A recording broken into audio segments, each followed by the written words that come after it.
이지 2024년 실적 분석 및 2025년 예측을 하도록 하겠습니다. 이 분석은 2025년도 분석 알고리즘을 또 테스트해보고 검증하는 작업이기도 합니다. 매출은 6.6% 증가했습니다만은 영업이익률은 마이너스 2.4%입니다. 가공비 배부 재고자산 회전율은 무려 111.2회전으로 급격히 증가했고 PBR은 1.6 상태입니다. 이지가 2025년 연결 영업 잠정 실적을 2월 13일 날 공시했었습니다. 매출액이 629억 6,400만 원, 3.4% 감소했고 영업비용은 7.9% 더 낮게 감소해서 영업손실이 21억 6,600만 원, 60.4%가 개선됐습니다. 이렇게 이제 했는데 회사는 산화철 사업 부분의 수익성 증가로 영업손실은 전년 대비 감소했다. 그러니까 그 영업손실이 21억 6,600만 원인데 개별로는 영업손실이 계속되는 모양이에요. 나머지 에너지 환경 사업 부분, 이런 환경 플랜트 사업 부분이 있는데 그게 종속기업인지 어떤지는 모르지만은 수익성 둔화로 단기 순손실 전년 대비 증가했다. 이렇게 표현했습니다. 스루풋 회계로 분석한 결과는 죄송합니다. 매출이 333억 원, 6.6% 증가했어요. 그런데 매출에 비례하는 매출 재료비는 무려 45.4%나 크게 하락했습니다. 그래서 매출 재료 비율이 62.6%에서 32.1%로 크게 내려갔고 매출 감소율보다 무려 51.9%가 더 내려갔습니다.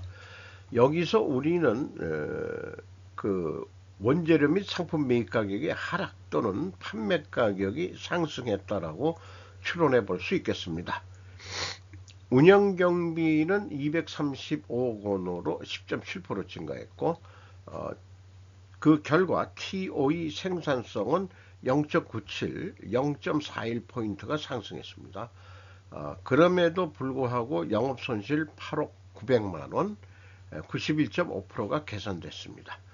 원가 회계 영업 손익은 10억 5,200만 원 적자입니다. 따라서 스루풋 손익은 원가 결손금보다 2억 4,300만 원 덜 손해가 났습니다. 이것은 가공비 배부 재고자산이 감소했기 때문입니다. 그런데 3년간 매출 재료 비율의 굴곡이 좀 너무 심화되는 게 매출은 그렇진 않은 것 같은데 요게 조금 이렇게 물건값이 크게 굴곡이 심한 제품인지 건 모르겠습니다. 원재료가 뭔지 모르겠습니다만은 원가 회계 손익을 참고적으로 표현했습니다. 그리고 2024년 법인세 비용은 마이너스 보고가 여기 빠졌습니다. 제가 이 밑에 거를 확인 안 하고 그냥 하는 바람에 분석 오차가 발생해서 찾아봤는데 처음부터 맞춰보았다면 시간 낭비를 하지 않았겠으나 우리는 오류를 통해서 지혜를 배웁니다. 숫자를 의도적으로 속여서는 안 되지만 휴먼 어려를 발견하는 지혜가 필요하다. 일단 그 주의력, 관리 주의력이 좀 떨어질 경우 당연히 맞겠지. 회사가 이 손익계산서 잘못 표현할 리가 있나 하고서 이것은 자동으로 와서 숫자가 대입해가지고 산출해 주는 건데 이 이지가 요거 마이너스 8,200만 원이면 법인세를 환급받았다는 얘기거든요. 어쨌든 요거를 발견하는데 제가 좀 괜히 쓸데없이 처음에 이거를 다 확인하고 넘어가야 되는데 그냥 맞겠지. 그러니까 요 2024년도분만 딱 보고 요거는 또 간과하고 넘어갔었는데 요걸 발견하기 위해서 기타 뭐 포괄손익 그 다음에 이제 이 법인세까지 이렇게 밑에서부터 다시 역으로 찾아 올라가냐고 시간이 좀 걸렸습니다. 제 자신한테 좀 짜증이 나지만 인간은 실수를 통해서 배운다는 칼포포옹의 말씀을 되새기면서 뭐가 안 풀릴 때 더 좀 지혜를 배울 수 있는 거 아니냐. 이렇게 위로를 자위를 하면서 가공비 배부 재고 자산은 상품 제품 2억 1,300만 원, 2020 실질적으로 2022년입니다. 16억 2,900만 원 있었는데 거의 8배나 떨어졌어요. 매출이 잘 안 되니까 재고는 계속 줄인 거는 잘한 것 같습니다. 원재료도 뭐 10억 이상 줄였고 흑자했을 때 재고를 줄여야 한다는 착상을 해보았을 거라고 좀 묻고 싶네요. 비성분 A 재고자산의 변동이 플러스면 재고가 감소했다는 뜻이고요. 원재료 및 상품 매입액으로 되어 있는데 사용액을 또 이 회사가 빼뜨렸습니다. 그래서 제가 요걸 가로치고 넣어줬어요. AB를 더한 MC 매출원가 재료비는 109억 5,500만원 44.7%가 감소했습니다. 운영경비는 10.7% 증가했습니다. 운영경비 235억 원에서 판매관리비 107억 3,300만원을 뺀 것이 127억 520만원으로서 공장 가공비가 되겠습니다.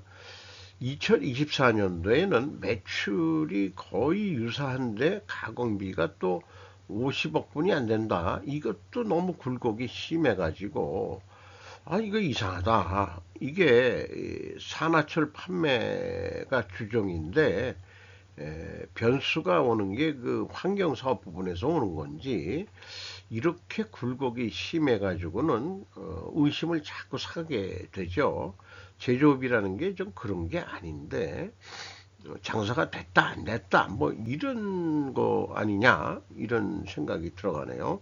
근데 고정비 같은 경우에는 사람을 쉽게 자르지는 못하니까 이렇게 굴곡이 심하게 그거는 운영경비 쪽에 가서 나중에 다시 찾아보도록 하겠습니다. 어쨌든 생산 재료비용이 마이너스 33.8%로서 여기서도 원재료 및 상품 매입 가격이 하락했다라고 2차 추론을 해 볼 수 있겠습니다. 재고자산 증감액 일치합니다. 이렇게 1단계에서 일치하면은 아주 기분이 좋습니다.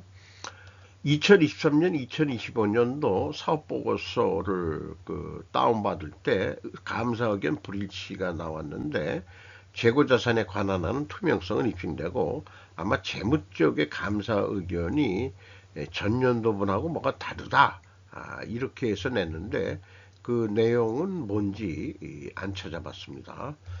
제가 중요한 건 스루폿이니까요. 적자가 나도 재고자산 가지고는 조작하지 않는다는 정신, 이지가 이런 거는 좋다 이 말이에요. 1단계가 맞으면은 PQ 총 제조 비용도 일치를 합니다. 생산 재료비도 일치합니다. 아주 기분 좋습니다. 또 현금 흐름표 기준 전체 재고 자산의 증감액도 일치를 합니다. 아주 클리어합니다. 이런 모든 기업이 이렇게 됐으면 좋겠어요. 원가 회계하고 영업이익 차이 2억 4,300만 원은 매출원가 재료비와 그 다음에 매출 재료비 하구의 차이액과 동일한 금액이고요. 이것은 재고 감소액에서 가공비율을 곱하면은 검증이 되겠습니다. 이 가공비율이 너무 굴곡이 심화되는 게 아직도 찜찜하네요. 운영경비로서 인건비가 61억 2,800만 원 2022년부터 연속으로 계속 내려가고 있는데 81명에서 53명 떨어졌다가 다시 14명을 또 충원했어요. 이런 것 이것도 좀 그래요. 너무 매년 이렇게 이 60명대 인원들인데 너무 변동 인원이 심한 거 아니냐. 그래서 평균 임금을 보면은 2023년에 1억 3,600만 원이 대기업 수준이 됐는데 이때 28명이 잘렸거든요. 그러면 그 저임금 사원은 잘리고 노땅들만 살아남아 가지고 이렇게 많이 받는 거냐. 근데 14명이 이제 2024년에 들어와 가지고 9,150만 원으로 떨어졌습니다. 외주 가공비가 무려 336.3%나 증가했어요. 이런 것도 뭔가 밸런스가 좀 이상하게 안 맞아요. 2022년도에는 120억이나 나갔는데 좀 진짜 제가 감사를 해보고 싶은 기업이기도 합니다. 굴곡이 너무 심하면은 그 뭔가 특별 원인이 있는데 좀 따져봐야 됩니다. 지급 수수료 30.6% 감소했고 운반 및 수출 비용 12.1% 증가했습니다. 이 매출액 변동액하고 이렇게 비율을 해보면은 489억 했을 때 직원 수가 81명, 313억 했을 때 53명, 그리고 외주 가공비도 팍 줄었죠. 그리고 그 매출이 크게 증가를 안 했는데 외주 가공비가 너무 늘어났단 말이에요. 300%까지. 직원 수도 늘어나긴 늘어났습니다만은 이게 1년마다 채용했다가 잘랐다가 하는 그런 거를 하는 기업일까요? 이렇게 그 매출하고 비교를 해보면은 뭔가 좀 트렌드를 찾아내고 싶은데 뭐 이상하다는 정도 그런 게 느낌이 오죠. 경영평가지표로서 재고 회전율이 뭐 이런 기업은 1년이 365일이니까 한 3일에 1회꼴로 돌아간다. 이것도 너무 급격하게 이렇게 오른 것도 뭔가 문제가 있다. 이렇게 봐집니다. 이게 잘한다는 얘기가 아니고 웬만해야지 이런 생각. 금액상으로 투명성은 확인됐지만은 그렇습니다. 참고적으로 그 투하자본 이익률 1.4% 마이너스 개선이 됐죠. 그리고 총자산 회전율은 0.38, 1회전 정도는 돼야 되는데 제조업이 자신이 가지고 있는 역량을 발휘를 못하고 있다는 얘기가 되겠죠. 영업 구매 평가 지표로서 수금 속도가 6.4회전 느려졌습니다. 8회전 했었는데 이것도 수금을 늦게 한다는 게 거래처 사정이 안 좋아진 건지 또 뭔가 수금을 해태한 건지 그런데 매입 채무 지급 속도는 뭐 전년과 동일하게 빨리 줘야 되거든요. 어쨌든 그런 관계로 현금 버퍼는 3.7% 정도밖에 못 가지고 있습니다. 아마 부채 차입이 많이 했을 거라고 생각이 드는데 뒤에 가서 확인해 보죠. 두퐁 ROI 자본 회수율은 마이너스 2.5%, 이게 20.9% 개선이 됐습니다. 자, 그 두 개가 다 상승했기 때문에 회계 투명성 가정을 하는데 요거를 입증하려면 원재료 가격이 하락해야 되고 판매 가격은 인상이 돼야 된다. 그리고 수량에 의한 재고 회전율도 상승해야 된다. 근데 원재료 가격은 알려주질 않네요. 근데 그 산화철 가격은 인상이 돼야 되는데 거꾸로 14%, 가중 평균으로 7.5% 내려갔습니다. 안 맞죠? 산화철 사업 부분의 수익성 증가로 영업손실은 전년 대비 감소, 연결 2025년도분 했을 때 이게 계속 가는 것 같아요. 그래서 회사가 연결 영업 잠정 실적 공시에 표기한 산화철 사업 부분 수익성 증가를 어떻게 해석해야 할까? 판매 가격이 하락했는데도 수익성이 증가했다면 원재료가 무엇인가 모르지만 판매 가격 하락률보다 엄청 더 크게 하락했어야 맞다. 원재료 매입 가격 비공개는 의구심을 품게 만든다. 이것이 불통한 부분이다. 아마도 산화철이니까 제가 알기로는 산화철은 Fe2O3 화학식으로 이게 Fe2O3라는 게 참 약방에 감초 같아가지고 나름대로 많이 쓰이는 물건인데 화학 그 제품인데 아마도 그 포스코에서 철 스크랩 형태로 가져오지 않을까 그 나오는 찌꺼기를 그 철분 스크랩이 거기 있으니까 그렇게 생각은 들거든요. 왜 그런 생각을 하느냐? 뒤에 가서 주주 내역을 볼 때 제가 좀 말씀을 드리겠습니다. 자, 지금까지 내용을 정리를 해보면은 다 하락했다고 추론했는데 1, 2차에 그리고 그 투명회계 입증 치르는 것도 하락해야 되는데 매입 가격을 비공시해 주니까 제가 투명성을 입증해 드리고 싶어도 굳이 사양하시겠다는데 참 안타깝습니다. 그리고 판매 가격은 상승해야 되는데 산화철 판매 가격은 인하했다. 54% 범위 비중이죠. 그렇습니다. 그래서 이게 7.5% 하락했는데 아마 원재료가 더 하락했어야 이 상대적으로 이게 인상이 돼가지고 투명성 입증이 되겠죠. 참고적으로 매출액을 여기 했는데 54% SKM 산화철 하드 스피커용 좌석 소프트 디플렉션 요크 모니터용 고급 FBT 안료 산화철 등 뭐 이런 거로 되어 있습니다.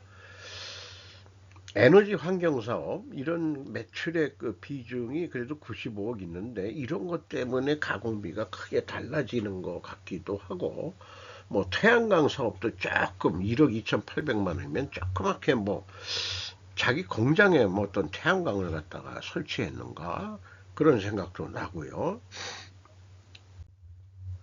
현금 재무지표로서 1번 EAT 새우 현금 순이익 손익계산서는 적자입니다만은 20억 1,300만원 돈을 벌었습니다.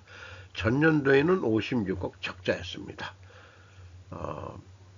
그리고 EMS 영업활동으로 전체 유입된 돈은 80억 3천만 원이 되겠습니다. 최종 58억 1,900만 원의 현금이 유출이 됐습니다. 비유동 자산에 45억 투자된 게 있고 다른 데도 돈이 좀 유출이 된 게 많겠죠. 잉여 현금으로서 채권자 잉여 현금으로 있는데 58억 4,400만 원을 추가로 차입해서 이자 부채 레버리지율은 44.7%가 되겠습니다. 올해도 그 계속 적자고 그 다음에 이제 뭐 운영자금이 아까 현금성 자산이 얼마 안 되기 때문에 분명히 차입했었는데 50%가 넘어가면은 경영권이 무너지게 되어 있습니다. 채권자가 이 회사를 팔아먹어도 할 말이 없는 거죠. 이익 배당은 뭐 할 수 있는 게 없어요. 적자니까. 참고적으로 납입자본 성장률 0.7%로 내려갔고요. 계속해서 이익 잉여금률은 결성금률로 42.4%나 크게 증가했습니다. 2025년도 결산 결과가 나와 봐야 되겠지만 투자 부동산이라 팔아서 빚을 갚아야 할 것이다. 자, 유형자산이 298억 있는데 투자 부동산이 40억. 이게 장동혁이처럼 6채 가지고 있는 정도 수준으로 본업이 뭐 하는데 제 본업보다도 부동산에 이렇게 48억이나 투자를 하면은 글쎄 평가에 의해서 했는지 사업 본업의 뜻이 얼마나 있는지 좀 궁금해지네요. 실적을 가지고 2025년도 매출액을 시청해 보는데 이것은 뭐 예측이라기보다도 손익분기점을 넘어서 한 4억 정도 영업이익을 내는 거로 8억 정도 그 결선이었는데 그 운영경비는 5%만 늘리는 거로 요거를 마이너스 150으로 이렇게 표현하면은 실적은 333억인데 369억 정도는 할 수 있지 않겠냐. 그래서 요 정도 범위 내에서, 그리고 매출 재료비도 요 10.5%, 여기 매출액이 10.5%니까 스루풋은 매출에 비례하는 매출 재료비니까 10.5% 증가하면은 요거를 재료 비율로 나누면은 똑같은 금액으로 예측할 수 있다. 그래서 이거를 뭐 납품 단가로 표현하면 산화철 어떤 품목에 대해서 36,900원에 판대면은 400원 남는 거로 되어 있습니다. 어, 그리고 재고 회전율을 120 해외전까지 올린다. 그렇게 되면은 39,843원에 판매하는 꼴이 돼서 영업이익은 400원에서 1,089원으로 올라간다. 이렇게 예측을 해봅니다. 어, 그리고 그 원가 회계 기준은 좀 복잡한데요.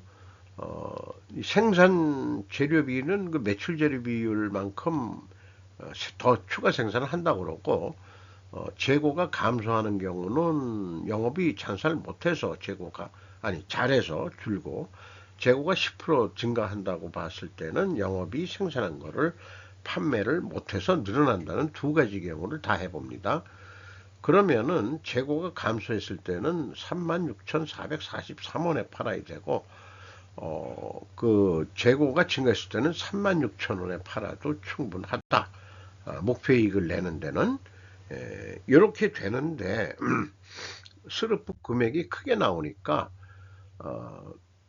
36,900원에 요거를 좀 그 실제 견적을 부풀려 가지고 이렇게 내면은 그래도 깎는 생색을 내 가지고 36,900원, 스루프 쪽에서도 36,900원은 주셔야 그래도 우리가 이익이 남겠다. 손익분기점. 그러면 이거는 이익이 더 나오게 돼 있어요. 재고 감소해도 이익 나오고, 재고 증가하면 이익이 더 나오고, 더 욕심내서 재고 회전율이 8% 올라가는데 매출 원가 비율만큼 여기 매출이 증가하지 않겠냐. 그렇게 계산을 여기서 한 겁니다. 재고 회전 증가율 곱하기 계약 매출 원가율, 여기 67.6%를 곱해주면은 5.4%가 매출이 증가할 것 같다. 이렇게 나오면은 영업이익이 2,440원으로 스루풋보다 좀 많이 나오는 거로, 영업이익을 영업손실이 더 많은데 마이너스 150 해버리니까 확보이익을 더 많이 가져가는 거로 해서 이런 결과가 나오게 되네요. 데이터는 뭐 숨겨지는 건 없는 거고, 어쨌든 합리적인 가격은 뭐 한 1,089원 정도 남는 거, 요 정도 되지 않겠냐 싶습니다. 주가는 6,050원으로 250원 올랐습니다. PBR은 1.6으로 그래도 나름대로 평가를 받고 있어요. 그 다음에 주요 주주는 박지만 씨로 24.2%, 그 나머지는 잘 모르겠습니다만 일반 소액 주주들이겠죠. 외국인 집은 별로 없고요. 그래서 제 생각에는 박지만 씨가 좀 헤맨 적이 있었다고 하는데, 그 포항제철 신화를 한 박태준 씨가 아무래도 이 이지를 운영하도록 그 길을 터준 거 아닌가 하는 그런 얘기를 어디선가 들은 것 같아요. 읽기도 하겠고, 아마 그 포항제철 고로에서 나오는 그런 그 스크랩, 이런 것들이 산화철 만드는 원료, 그러니까 원료를 매우 싸게, 이 적자 나서 도저히 안 된다. 그러니까 좀 싸게 좀 주셔.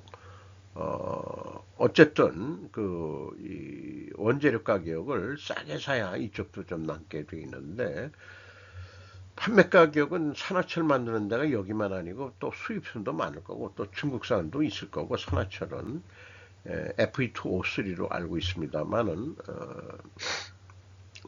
뭐 참 그렇게 산화철이라는 제품이 그렇게 좀 팔아먹기가 만만치 않은 그런 장사일 것 같네요. 오늘도 좋은 하루 되시기 바랍니다.